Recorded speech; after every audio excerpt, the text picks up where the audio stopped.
Right now at 5, one of the coldest winter storms that we've seen in 3 decades is bearing down on the central and south coast. We'll show you how locals are preparing for low-level snow, also icy road conditions and dangerously cold temperatures. President Biden is on his way back to the U.S. tonight. He pledged more support to Europe if Russia expands its attacks.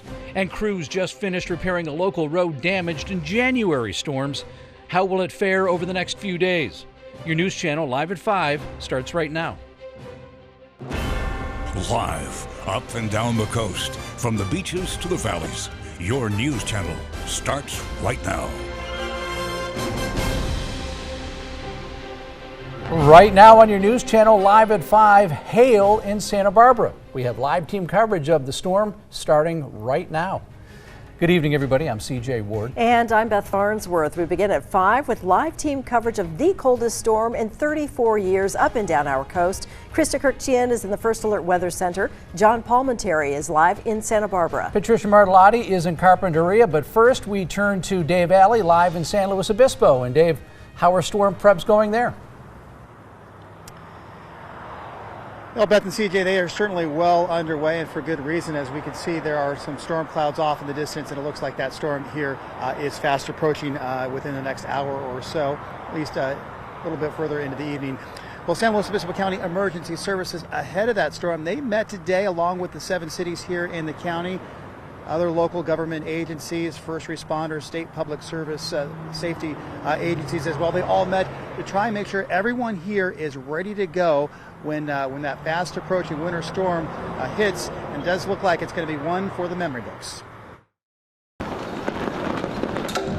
Flags snap violently in San Luis Obispo Wednesday morning. A harbinger of weather soon to arrive. We're kind of just all on edge. We don't want to be caught off guard if this ends up being bad like it was in January. To make sure that doesn't happen, San Luis Obispo County Emergency Services are in full storm preparation mode. We've got all of our staff ready so that, if the worst happens, we're ready for it. Roadways are sure to be impacted by the winter storm. CHP is expecting a very busy period the next few days. We just prepare ourselves with just getting enough officers on the road to handle whatever calls for services we need to handle on the day. We don't see any real issues with being able to respond and assist with any calls that we might receive. As will Caltrans. Its crews should have plenty of work throughout the Central Coast. Our maintenance crews are now on 24-hour coverage now through the duration of the storm. We also have additional staffing on standby. Snow is in the forecast, even at elevations where it very rarely falls, posing a significant threat to local drivers. I will say black ice is obviously an issue, right? It's very difficult to see. Thin layer over the roadway makes the roadway very slippery. One area of extra concern is up here on the Cuesta grade. At just over 1,500 feet, snow may potentially fall at this location, making this stretch of 101, which is oftentimes challenging under normal circumstances, particularly dangerous this week. We haven't closed down the Cuesta grade in a number of years due to icy or snowy conditions. There is a potential for that, but we'll just kind of have to wait and see. That's right, we're all just kind of waiting and seeing right now. Now, it's not often that the Cuesta grade does see any snowfall, but it does happen occasionally. Most recently, as far as anyone can remember, a light dusting fell about 4 years ago in 2019. So it should be interesting to see if any does fall there or in any other county locations here in San Luis Obispo County. We'll be all on top of that over the next couple of days for sure. But for right now, reporting live in San Luis Obispo, I'm News Channel reporter Dave Alley.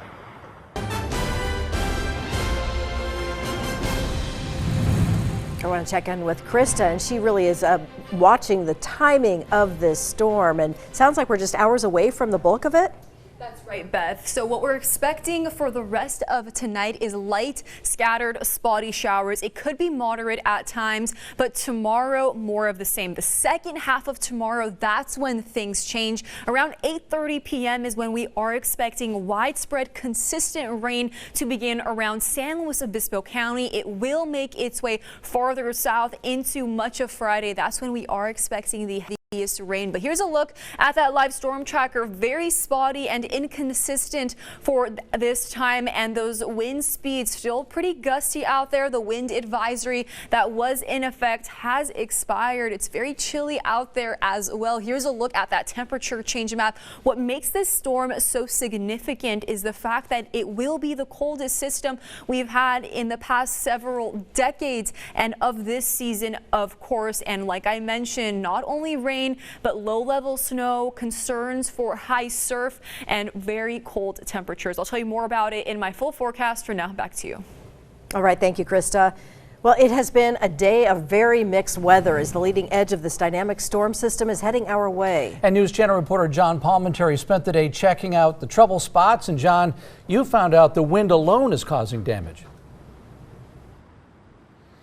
Yeah, we're down here at Ledbetter Beach where it's blustery and some brave kids have their toes in the chilly water. We have had some rain, a little bit of hail today, as Krista said in the First Alert Weather Center, but it's been the wind that's been roughing us up since, frankly, yesterday afternoon with these very strong conditions. Nearly everywhere we went, we saw debris on the roads or the waterfront. A large tree came crashing down right next to the La Bamba Market on Mitchell-Terrena Street in Santa Barbara. Fortunately, the building was spared. It's more than 100 years old. Another tree came down where Montecito meets Santa Barbara and snapped a gas line. That was over on Channel Drive. Montecito Fire responded to that this morning about 10:30. We found many people who had plans changed by the weather and others who were doing today what they can't do in the rain tomorrow. We are trying to enjoy a little outdoors before it gets too wet and take in as much sunshine as we can get. But we're Is this going to be the baby's first snow? This will be her first snow, and she's never seen it before, so we're hoping it comes down low so we can visit. It's definitely affecting the pets. The pets are nervous, they're cold. Yeah. Trying to get them out. So I guess we're doing that. Yeah, trying to get the dogs out, the horses out. This weather system has also been powerful enough to bring down power lines and knock the lights out of some areas. Tuesday night, Chapala Street and the lower west side of downtown Santa Barbara had spotty lights, and power was out in a lot of areas we found were in the dark, including the LaBarrel Theater for a while Jack Johnson was performing. They had to go acoustic on the spot there, but the power did come back on. So as Krista's been saying, the snow level is going to come down to areas including San Marcos Pass. And if that happens, that could be closed up. We'll see some snow at West Camino Cielo, East Camino Cielo, and Painted Cave Road. And that will be a concern for commuters going to and from the San Ynez Valley. Something we will be watching very closely and will likely have our feet right in it.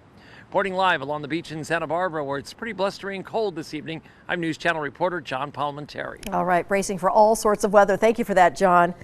And remember this video from the January storm, that roadway that just broke away right as that couple walking along? Crews have been working hard repairing East Mountain Drive in Montecito. Here's a before and an after look at the repairs. And those repairs include newly paved roadway, as you can see, reinforced by rocks along the side. Now is the best time to make sure that you have our First Alert weather app if you don't already have it.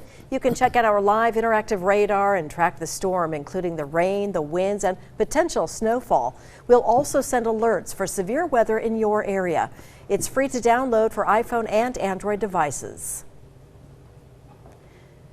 In news from around the world, President Biden is heading home to Washington after his historic trip to Ukraine and then Poland. He met with leaders of Eastern European nations today that surround Ukraine.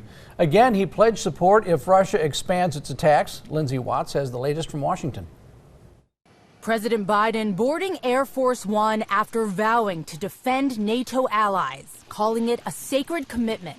We will defend literally every inch of NATO.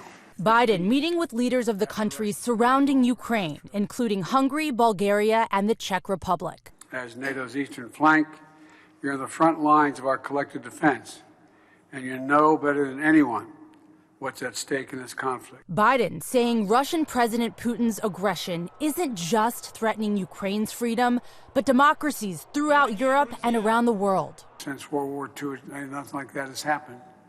Things have changed radically. We have to make sure we change them back. Also today, news that Russia tested a long-range ballistic missile capable of reaching the U.S. ABC News now learning from U.S. officials that the test happened Saturday prior to Biden's visit to Eastern Europe.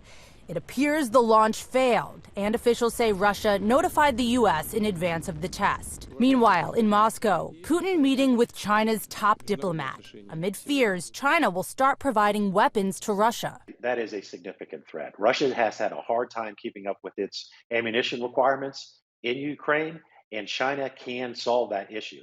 If they start providing weapons and munitions, it would be a significant positive for Russia, negative for Ukraine and all of its supporters.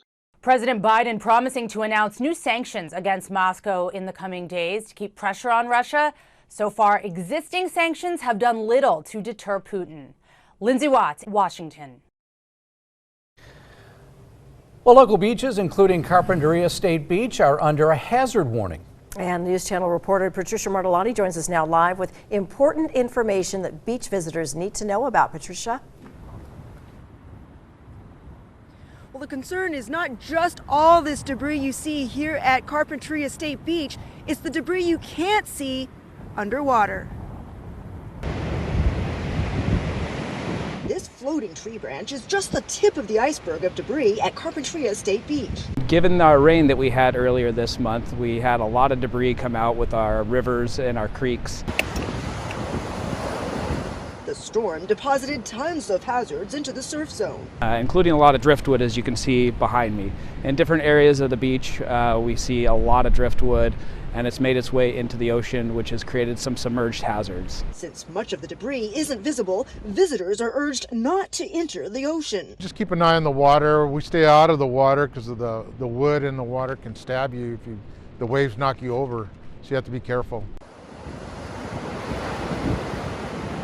Crews with California State Parks believe it will take at least several weeks to clean up the debris. It is a lot. In trying to organize cleanup, we're anticipating a very large volume of driftwood and debris to remove. In light of this week's projected storm, State Parks wants visitors to be aware of other hazards caused by intense winds. Right now, with the storm that's coming, we anticipate a lot of wave action as well as potentially some significant rip currents. It's moving a lot of sand as well as has the potential to cause trees to fall, so we want the public to be aware of those hazards as well. Yes, use a lot of common sense, you know. I heard there's rattlesnakes in the wood on the beach too, so you got to be careful with that and just try to stay out of the water. So remember, even if it's debris you can't see, that doesn't mean it's not there. For now, live in Carpinteria, I'm News Channel reporter Patricia Martellani. Let's send it back to you in the studio. Coming up next on your News Channel Live at 5, we do have a flood watch that has been issued along with several other advisories. I'll break it all down for you next. And I'm Karen Cruz Orduña in Orchid to find out how a local business is preparing for this upcoming storm. We'll be right back.